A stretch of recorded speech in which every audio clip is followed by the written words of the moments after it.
Rap may be black. You can argue it's Black American. Rap's still American. I don't care what you say. And last I checked, Marshall Mathers was American.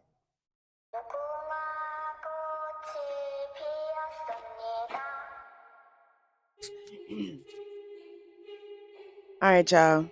We back with the second part to the Dr. Umar video from the Breakfast Club. A couple of things before we get started. One, so Dr. Umar said this about the N-word. Another thing Kendrick said, he said he didn't want to hear Drake say the word nigga no more. And you were on Little Yachty's A Safe Place podcast, and you said that the use of the N-word should be outlawed because of PTSD, post-traumatic slavery disease. Michael Jamal Warner was up here. He feels the same way. So, nobody should be using it, because when I call you an N-I-double-G-A, you never met me before. And Charlamagne said, here come mine. Or Envy said, here come mine. Are you expecting to see a lawyer, a doctor, a business owner when you get the prefix N-I-W-G-A? Or are you expecting anything positive to walk through that door? No. You see, so the word does not have a positive connotation. And here's the bigger question. Why are we trying to rescue the most racially offensive and derogatory term ever used in the history of mankind? You don't see European Jews trying to rescue the pejorative terms used against them. You don't see Latinos doing that. You don't see Asians. Show me another people who are fighting for the right to use the most dehumanizing label in history to refer to each other in a social space. It speaks to the self-hate. It speaks to the fact that we do feel inferior to other people. Because if I didn't feel inferior, there's no way in hell I would fight for the right for Envy to call me that. Damn. So, because of that, I do apologize for saying 1, 2, 3 times. 3 times this nigga spitting. Listen, I get where people are coming from when they say, oh, we the only is people that be fighting for the N-word. Okay. I get it. I understand where people are coming from with that. But in times of peace, then we could absolutely argue over linguistics, okay? But we got bigger things to worry about. This is not a time for peace for us. So, fuck you. Dr. Umar doesn't want anybody calling him a nigga. So fine, cool. I'm not going to call him a nigga no more. Unless you have outright said, hey, don't call me no nigga, I use it colloquially. I use it as a term of endearment, as most people do. In times of peace, we can worry about changing up how we say things and when we say things and where we say things and all of that stuff. We can worry about that then. But right now, we got bigger fucking fish to fry. Okay? Like, that's small cookies compared to the bigger picture. All right, so with that being said, let's go ahead and get started. I'm gonna go ahead and go over some of the things that I'm not gonna talk about. So I'm not gonna be talking about the whole Diddy thing. They discussed the Diddy situation and domestic abuse. Nothing that they said was new. Okay, obviously nobody is gonna go on the Breakfast Club and be like, yeah, I'm all for Diddy, yeah, I'm all for domestic abuse. Like, nobody is gonna say it. No, nothing new was said. We know it's reprehensible. He did mention like, oh well, I just find it hypocritical because y'all were so loud about Diddy, but y'all didn't say anything when it's your sons and it's your brothers and it's your cousins and it's, the people around you that are doing the exact same thing. My thing is this, Dr. Umar, you don't know everybody. You don't know everybody. You don't know everybody's situation. So they very well could have said something. You don't know everybody's situation. I don't like that he said that, but regardless, like nothing was new. Nothing new was added to that conversation. So, I don't know nothing about the WNBA or sports. So they was talking basketball. I tuned out. I don't know. Okay, so he mentioned how he can't have people like Dave Chappelle and Kobe Bryant and Eddie Murphy, like their pictures hanging on the walls at his school, which we will get to. He mentioned how they're not going to be hanging up on the walls at his school because I can't even really say his excuse is that they're snow bunny. They snow bunny hopped. They bunny hopped. I don't know. They was dating white girls. He calls white girls snow bunnies, okay? But Dave Chappelle is married to an Asian woman. So I don't know if that's snow bunnying. I really don't understand. If it is snow bunnying, I don't understand how, because she Asian. She's not white. But I just thought that was weird. I really don't want to talk about that. It's neither here nor there. Like, I don't care either way. Couple of honorable mentions, because I really don't want this video to be too long. Listen, the storage space that I have, okay, I have other content that I be putting up, so I'm not trying to run out of all of the storage space. So Eminem, what he said about Eminem, he said Eminem can't be the GOAT. He said Eminem cannot be the GOAT because Eminem is white and Eminem shouldn't be the GOAT of something part of our culture. Here's the thing. And he keeps equating rap to African, like, just because of the beats and the drums. Rap is not African. Rap isn't African. Rap is American. Rap's American. And although black people may have started rap and, you know, the heavy influences of it, it's still American. I was around when the Beastie Boys was out, okay? That was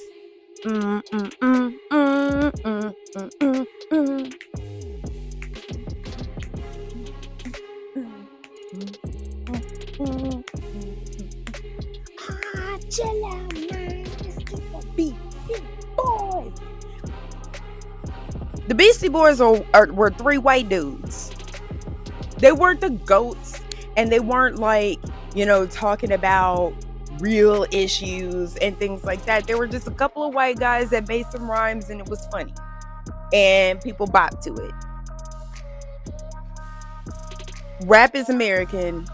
It's not just black American. Rap may be black. You can argue it's black American. Rap's still American. I don't care what you say. And last I checked, Marshall Mathers was American. The Beastie Boys, they're American. Okay?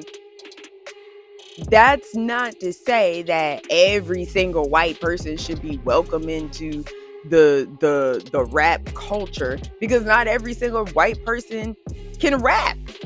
Not every single black person can rap. And I believe that there are a whole lot of black folks in the culture that need to be removed immediately. But we're not talking about that. We're talking about white folks in rap. And it's funny to me how conservative I am on a lot of issues when it comes to what Dr. Umar says. But on this one, we completely disagree, and for reasons that I never would have thought. So, you're a monster. I can swallow a bottle of alcohol and I feel like Godzilla. Better hit that deck like the car dealer. My whole squad's in a walking around a party, a cross between a zombie apocalypse and Big Bobby.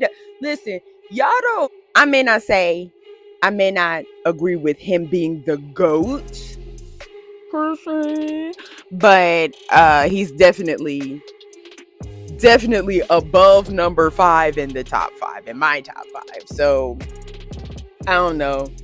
If you don't like Eminem, you're just a hater. Sorry. I really don't. This really shouldn't even be an honorable mention. I don't want to talk about Kendrick and Drake anymore. We beating a dead horse at this point. With all of that being said, let's get started back to where we left off.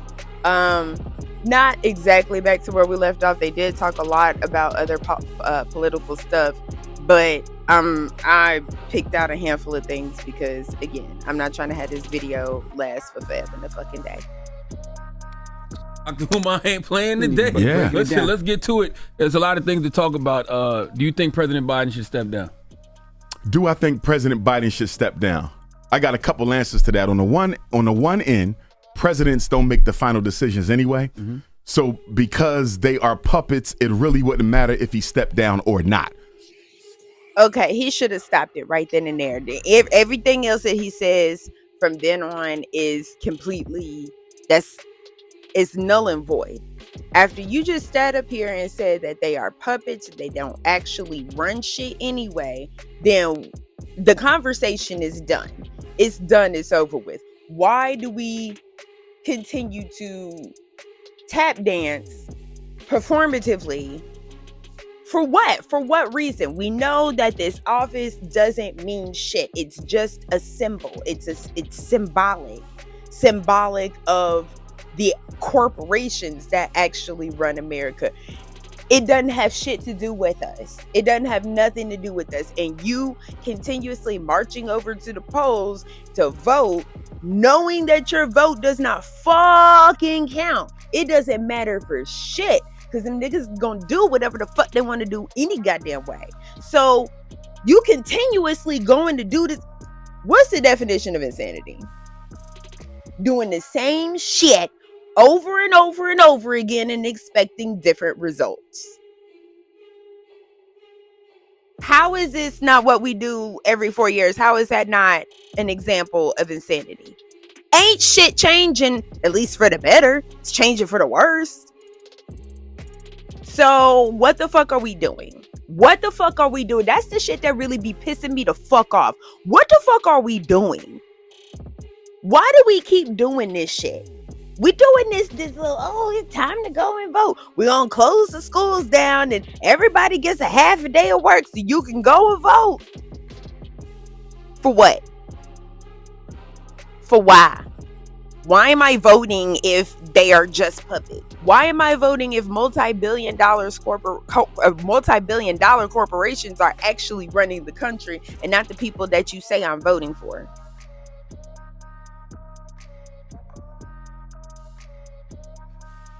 This is fucking stupid. I don't even want to play any. You know what? We ain't even gonna play the whatever. Do you think Joe Biden should step the fuck down? If the position is just for show, why even talk about who you plan or who you wanted to run? Talk about, I would have voted for Cornel Wesley because I like the brother and blah, blah, blah, but he a bunny hopper, so he can't get my vote. He can't get your vote for what? To be a puppet? He can't get your vote to be a puppet? He's not actually doing anything by your own admission. So, and if the president's a fucking puppet, what makes me think that my mayor ain't no fucking puppet? The fuck made me think my governor ain't no fucking puppet? Man, get the fuck out of here with this bullshit, man. For real. Nonsense. No, and Donald Trump signed his life away. So you got to look at that. You also got to look at the fact that Donald Trump wants to give police 100% immunity. That's right. Wait a minute. Look how they killing us now. Right. So now you're telling me that anything the police do in their line of duty, they cannot be held accountable for making bad mistakes and bad decisions, and you want to put that back in office?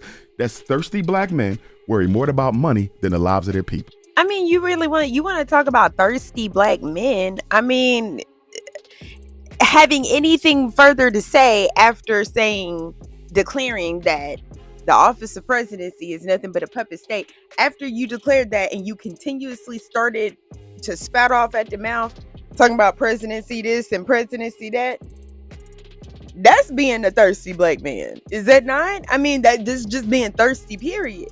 Like, you should have just ended it right there. They're all fucking puppets. Ain't none of them get my vote. Because what's the fucking point? That's right. The Supreme Court is corrupt. Yes. Illegitimate. Absolutely. How come enough people not talking about that? Because I don't think they understand the tripartite nature of American so-called democracy. Mm-hmm. The Supreme Court, the president, and the Congress, they actually have equal weight, right? Well, they did. But now what the Supreme Court just did was they gave the president a few days ago absolute immunity from criminal prosecution for decisions made in office in carrying out his constitutionally protected duties. That's very dangerous, because what that says is the president can never go to jail even if he commits genocide if it was done in an act of office. So let's say hypothetically Donald Trump or Joe Biden sends the National Guard into New York to quell a black protest, and the National Guard, God forbid, ends up executing 5,000 of our brothers and sisters who were protesting peacefully. Even though it was ordered by the president of the United States, he cannot be held accountable for that. Why? Because he did it in discharging his duties as commander-in-chief. So we don't no longer have a president. We have an emperor. We have a czar. We have a king. We are treading dangerously close to an aristocracy. I mean, like, that's what this already is anyway. It's just we have the illusion of a democratic republic. Because what the Supreme Court just did is said the president is beyond reproach and the president is beyond the reach of the law. Dangerous. I literally just said that. I literally just said that we're already in an aristocracy. We just don't even know it yet. They know it. They know it. But we don't know it just yet, because we're still thinking that our vote counts. We're still going off to the fucking polls to go and vote. It's silly. It's so fucking silly. You so silly. You think your vote you're so silly. It doesn't matter. And it doesn't matter which way you vote. It doesn't matter who is in office. They're all just puppets. They aren't going to actually enact any fucking thing. It's corporations.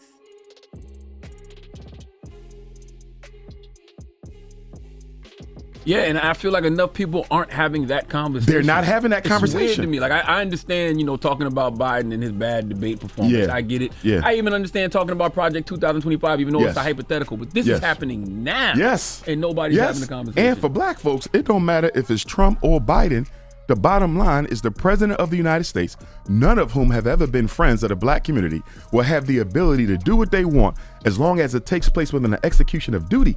They cannot be held criminally liable. Now, here's my thing. I wonder, what are the repercussions of that on the world court when you're dealing with genocide in the Geneva Convention? So are you saying that the president of the United States cannot be held criminally responsible for crimes of genocide against humanity? That goes against the whole Geneva Convention. So I'm wondering what the UN and what the World Court has to say about the Supreme Court's decision. They have absolutely nothing to say about the Supreme Court's decision, because they're in cahoots with it. They're fucking up their countries in different kind of ways too. You think it's just us? Do you think it's just America? It isn't.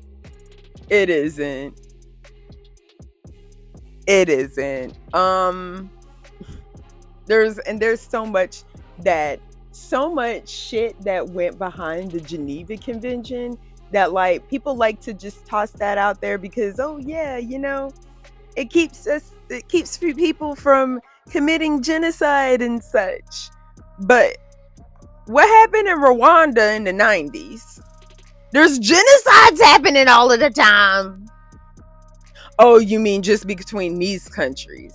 These countries can't commit genocide. Fuck these other countries. We don't really give a fuck. We can't band together as world leaders to come and stamp out this genocide that's happening over here with these brown people. But white countries, no, we can't have no genocides. Fuck out of here. What are your thoughts on Donald Trump currently? In particular, the agenda that is Project 2025. The Project 2025 reminds me a lot. Remember the Newt Gingrich contract on America back at the turn of the century? It kind of reminds me of that. It is very dangerous, but when I look at Project 2025, a lot of it is already being carried out. Yeah. You follow? So they want to eliminate the Department of Education. I think we talked about this probably my first visit to the Breakfast Club, where I spoke of how the U.S. Constitution does not give your child a right to an education. The word education is not in the Constitution. But many people feel like educational taxes or their taxes that go to education is too burdensome and cumbersome. And they're saying, why do I have to pay school tax when the Constitution doesn't even give nobody a right to get an education in the first place? So why am I paying for this? Okay, before we even get any further into what he's talking about, first of all, it's not like our kids are dumb. It's not like they're stupid, but our educational system has definitely gone downhill within the last 20 years. But also, I'd argue within the last 20, 25 years. But also, they've been doing this shit. Like, y'all ain't know? Like, there are so... I remember that there was like this, I don't know, it was like over the span of like 10, 15 years. And for whatever reason, schools was just shutting the fuck down. Just shut down. These schools were shutting down all over the fucking place because there wasn't enough funding. And when you look at the other schools in the same areas that weren't getting shut down, unless they were like Montessori schools or whatever, if it was a public school that still stayed open, you look at their grades.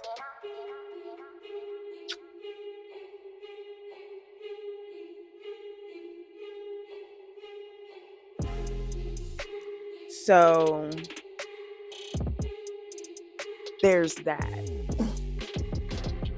So basically, is our educational system worth saving at this point?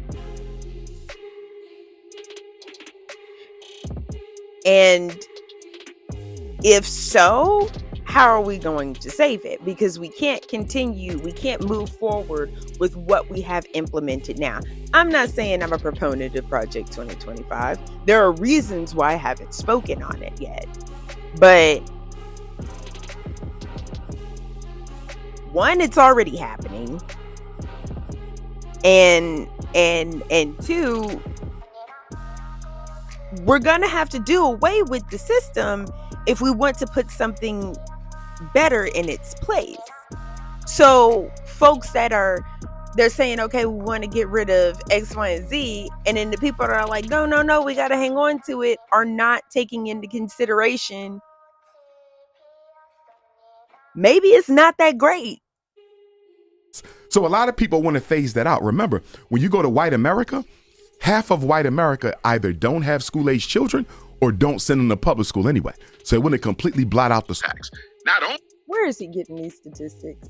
Okay, now I am off of the Umar bandwagon, because like last video, he's spitting all it. But and I've said this before, both him and Candace Owens be doing the same fucking shit. They be grifting. They be saying shit. And you got to watch what it is that they be saying, because otherwise you'll just take in, like, again, like all of this information, we taking it in. And so far I haven't had to fact check a whole lot of things. But this, like, where are you getting your statistics, sir? Half of white America? Half? Which half? Which half of white America has their kids in private schools? Because I'm not saying, again, now don't fuck up my words. White privilege exists. Don't get me fucked up. But I don't know a single white person. I know a lot of white folk. I don't know. I grew up in Middle Tennessee. I don't know a single white person, not a single one, that has their kid in private school.